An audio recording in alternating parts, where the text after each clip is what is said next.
लघु सिद्धांत कौमुदी के हलंत पुल्लिंग प्रकरण की कक्षा में अभी तक हम लोगों ने किम शब्द के रूप की सिद्धि को पढ़ लिया है और आज हम लोग इदम शब्द की रूप सिद्धि को पढ़ेंगे। संस्कृत भाषी ब्लॉग पर चलते हैं और उसके सहारे हम लोग इदम शब्द की रूप सिद्धि को पढ़ते हैं। सूत्र आता है इदमो महा। इदमो महा सूत्र क्या कहता है? इदम शब्द के मकार को मकार हो सु परे रहने पर इदमो महा। इदमो मस्य मस्यात् सौ परे। इदम शब्द के मकार को मकार हो, अर्थात यहां एक शंका होती है कि यहां तो मोह है ही, फिर इसको मोह करने का क्या प्रयोजन है? क्यों कह रहे हैं इदम के मकार को मकार हो? इसी के लिए आगे पंक्ति लिखते हैं तेदाद्यत्वापवादः। तेदादी नाम सूत्र है। इदम शब्द जो है तेदादी गण पठित शब्द है और इसीलिए तेदादी गण पठित शब्द होने के कारण तेदादी गण पठित शब्दों को अकार आदेश तेदादी नाम से हो जाता है। अभी आप आगे देखिएगा, बार बार तेदादी नाम सूत्र आएगा और इदम के मकार को अकार करता है। तो सुविभक्ति में वह नहीं हो, इसके लिए इदमो मह नया सूत्र आता है और कहता है नहीं नहीं, यहाँ तेदादी नाम से मुंह को और नहीं होगा। तो यह अपवाद है उसका, मकार को मकार ही रहने देता है। इदम शब्द से सुविभक्ति लाते हैं, तेदादी नाम से अत प्राप्त हुआ और इदमो मह सूत्र से अकार ही कहा, मुंह को मकार ही होगा, अकार नहीं होगा। तो इदम सु हुआ। अब आगे सूत्र आया इदोय पुंसी। इदमो इदोय सौपुंसी। इदम शब्द के इद अवयव को अय आदेश हो जाता है पुल्लिंग में सुपरे रहने पर। यहां पर क्या क्या चीज है? इदम शब्द के इद अवयव को, अर्थात इसका दो अवयव हो गया, इद अलग अम अलग। तो इद भाग को हम क्या कर देते हैं? अय आदेश कर देते हैं। यदि वह इदम शब्द पुल्लिंग में हो तो और सुविभक्ति बाद में हो तो, ये दो यहां पर कहते हैं। तो इससे हमें यह ज्ञात भी होता है कि इदम शब्द पुल्लिंग में भी होता है और आगे स्त्रीलिंग और नपुंसक में भी इसका रूप देखने को मिलेगा। तो पुल्लिंग में ही इदम के इद भाग को अय आदेश करेगा, अन्य स्थानों पर नहीं करेगा और केवल सुविभक्ति में करेगा।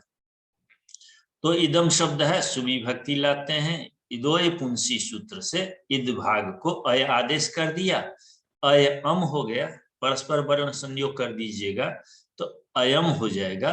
अयम है सु है, सु में उकार की संज्ञा लोप कर देते हैं, सौ शेष रहेगा। इसको हलन्याभ्यो दीर्घाश्रुति से प्रेक्तम हल से हलंत से परे सकार का लोप हो जाएगा, अयम रूप सिद्ध हो जाएगा। तो सु में जब भी सुविभक्ति आवे, इसके बारे में एक चीज मैं आप लोगों को बता दूं कि सु को कहीं उकार की संज्ञा लोप तो सभी जगह होगा, तो स हो जाता है। उसके बाद कहीं कहीं इसको विसर्ग हो जाता है और कहीं कहीं लोप होता है। जब हम लोग अजंत पुल्लिंग, अजंत स्त्रीलिंग आदि अजंत भाग पढ़ रहे थे तो उस समय हम देख रहे थे कि अजंत पुल्लिंग और स्त्रीलिंग में सु को विसर्ग होता हुआ वहां दिखा। नपुंसक में तो अम आदेश हो जाता है और हलंत में जब हम आते हैं तो इस सौ का हलन्याभ्यो से लोप हो जाता है। तो यह ध्यान रखिएगा कि सौ की क्या क्या गति होती है, कहाँ कहाँ क्या क्या होता है, क्योंकि अब हम लोग हलंत तक आ चुके हैं। चलिए, तो अयम रूप सिद्ध हो गया प्रथमा एक वचन में। ये तेदादी नाम से जो इदम के मकार को अकार करते हैं उसी के लिए यहां लिखते हैं तेदाद्यत्वे। तेदादी नाम से इदम के मकार को अकार हो जाता है। आगे हम लोग इसकी रूप सिद्धि और भी देखते हैं।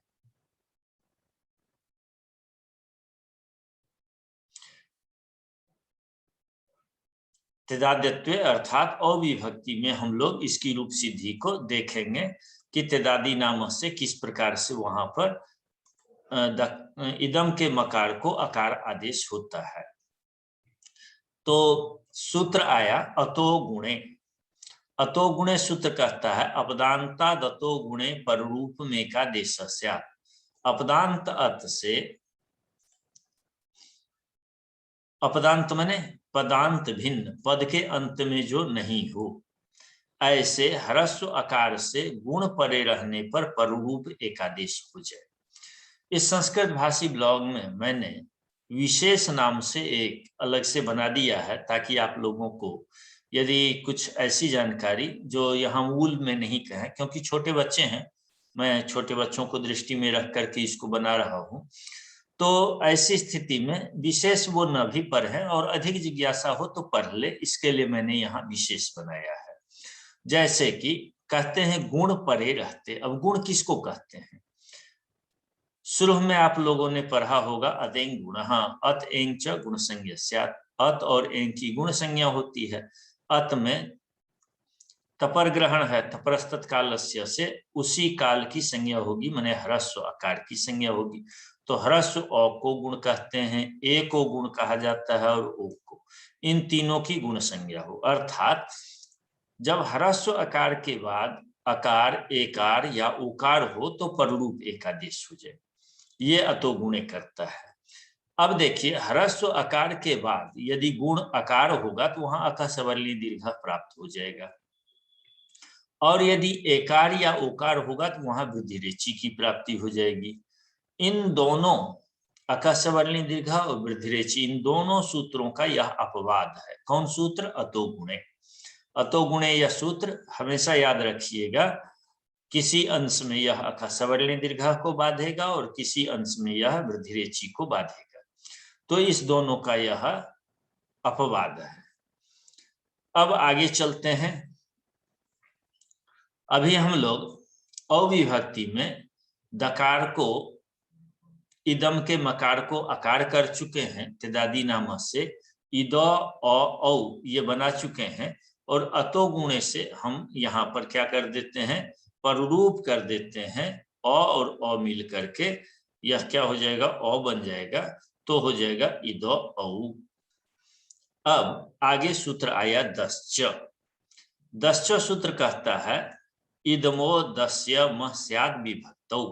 विभक्ति परे होने पर सुप तिंगो विभक्ति संज्ञौस्तः। सुप और तिंग इन दोनों को विभक्ति कहते हैं, इसीलिए यह सूत्र सुबंत में प्रवृत्त होगा और तिंगंत में भी प्रवृत्त होगा, यदि वहां तिंगंत में इदम हो तो, यदि कहीं पर। तो यहाँ हम लोग सुबंत का पाठ पढ़ रहे हैं, तो इसमें देख लेते हैं कि इदम के दकार को मकार हो जाता है सभी विभक्तियों में।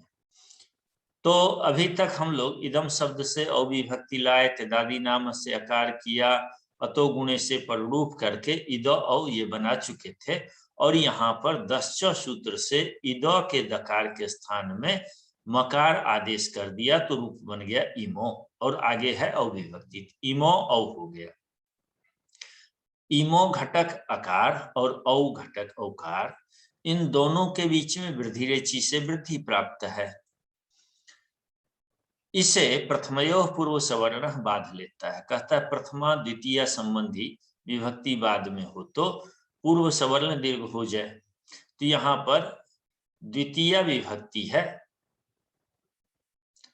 इमौ जो रूप बन रहा है, प्रथमा विभक्ति में भी और द्वितीय विभक्ति दोनों जगह बनना है, तो यहाँ पर पूर्व सवर्ण दीर्घ प्राप्त हो गया। इसका निषेध कर देता है सूत्र नादीची।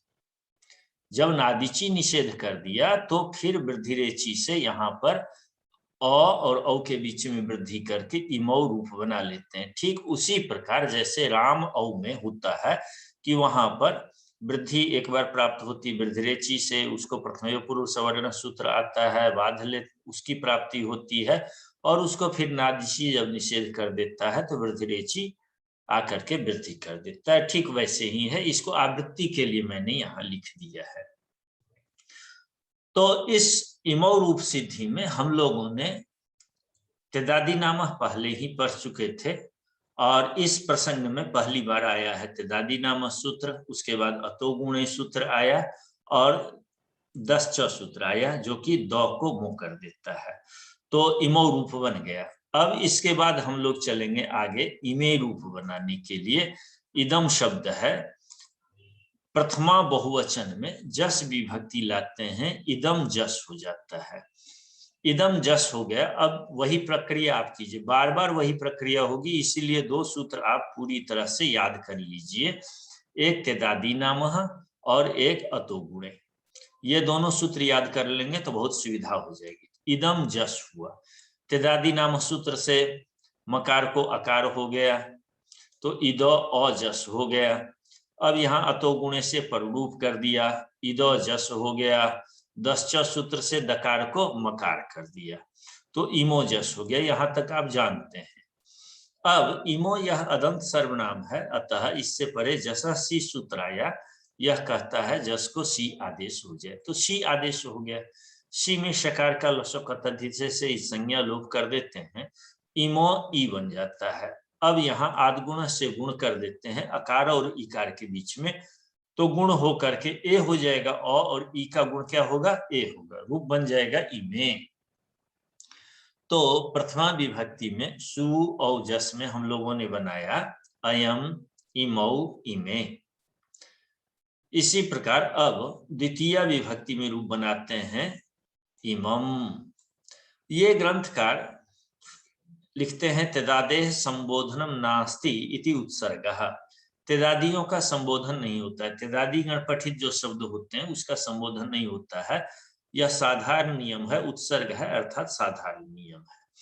तो प्रथमा विभक्ति में सु और जस में संबोधन नहीं बनेगा, तो सीधे हम द्वितीय विभक्ति के अम में आते हैं। इदम अम होता है, पूर्व तेदादी नाम से मकार को अकार, अतो गुणे से पररूप करके इदो बना लेते हैं, और जब इदो हो गया आगे अम है, इदो अम हुआ।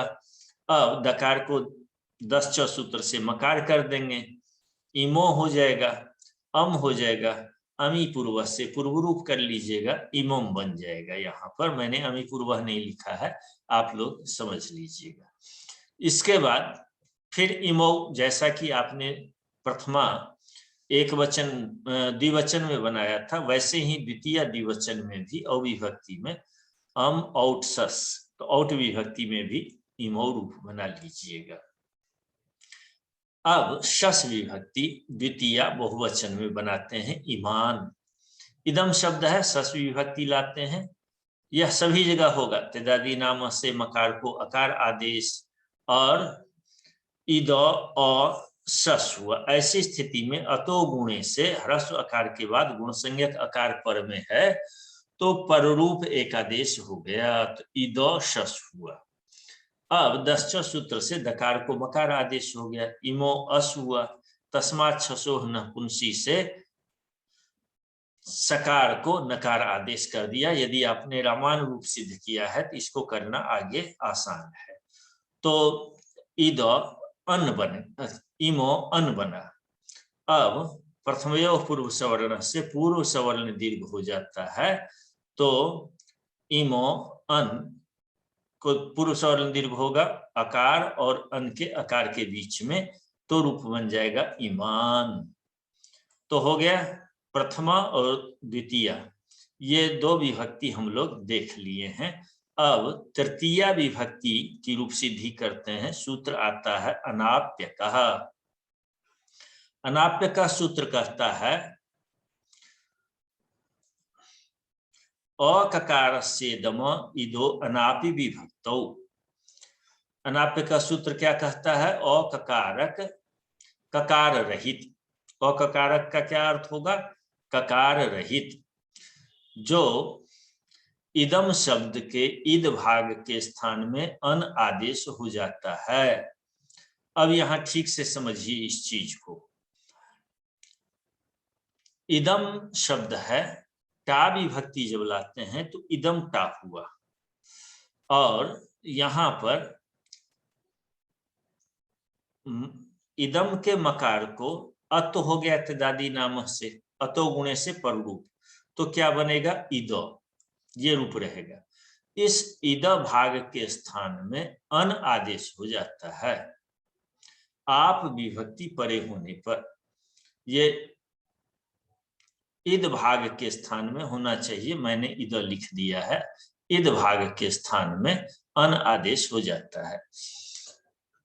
आप इति प्रत्याहार, आप कहते हैं, आप एक प्रत्याहार है। अभी तक आप लोगों ने बहुत सारे प्रत्याहार देखे होंगे, और सुप प्रत्याहार भी, सु औजस से लेकर के सुप तक सुप हम लोग कहते हैं। वैसे ही तिप तहजी से लेकर के इड बही महीन के नकार तक तिंग।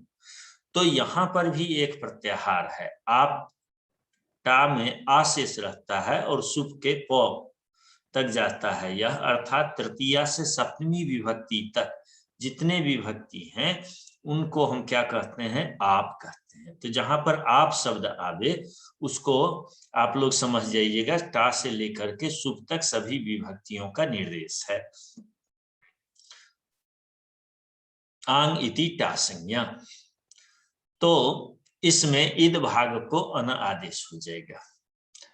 तो इदम शब्द है, टा विभक्ति लाते हैं, अनेन रूप की सिद्धि कुछ आपने देख लिया है। टा में टकार की संज्ञा लोप करने पर आ शेष रहता है, चूटू से इत संज्ञा होगी यहाँ। तेदादी नाम से अकार, अतो गुणे से पररूप, दश्च से टा परे रहने पर मकार प्राप्त हुआ, दकार को मकार प्राप्त हुआ। लेकिन यहाँ सूत्र आ गया कौन, अनाप्य कह। ये सूत्र कहता है नहीं, टा से लेकर के सुप तक जो भी कोई विभक्ति बाद में हो तो इद भाग को अन आदेश हो जाए, तो अन आदेश कर देगा। तो क्या हो जाएगा, अन, और इदो में अ था, वह अ है ये, और टा का आ है, तो अन अ आ, ये स्थिति बनी। अब इसको अन आ को मिला दीजिए, अनो आ हुआ। टा नसिंग असामीनाथ से सूत्र आया, टा को इन आदेश कर दिया, टा को इन हो जाएगा। तो क्या हो जाएगा, अन इन। अब अनो घटक अकार और इन घटक इकार के बीच में आद गुण से गुण एकादेश एकार हो जाएगा। तो क्या हो जाएगा, अनेन, वर्ण सम्मेलन कर देते हैं तो रूप बन जाएगा अनेनो। तो ये रूप सिद्ध हो गया। चलिए इसके बाद हम लोग आगे की रूप सिद्धि हलिलोपा सूत्र से पढ़ेंगे, और इसको हम दूसरे वीडियो में देखेंगे, क्योंकि ये वीडियो बहुत बड़ा हो जाएगा। तो हम आभ्याम रूप की सिद्धि अगले वीडियो में देखते हैं। तब तक आप लोग संस्कृत भाषी ब्लॉग पर आइए और संस्कृत भाषी ब्लॉग के माध्यम से संपूर्ण लघु सिद्धांत कौमुदी को पढ़िए। संपूर्ण लघु सिद्धांत कौमुदी पर डिजिटली व्याख्या लिखी हुई है, और यहाँ कई लिंक भी दिए गए हैं जिसके सहारे कई रूपों की सिद्धि आप कर सकते हैं, शब्द रूप देख सकते हैं आप, और कुछ टूल्स यहाँ हैं जिसके सहारे भी आप यहाँ रूप सिद्धि कर सकते हैं। तो संस्कृत भाषी ब्लॉग पर अवश्य पधारें, और इसके बाद आभ्याम रूप सिद्धि के लिए हम दूसरे वीडियो में देखेंगे। नमः संस्कृतम, नमः संस्कृताय।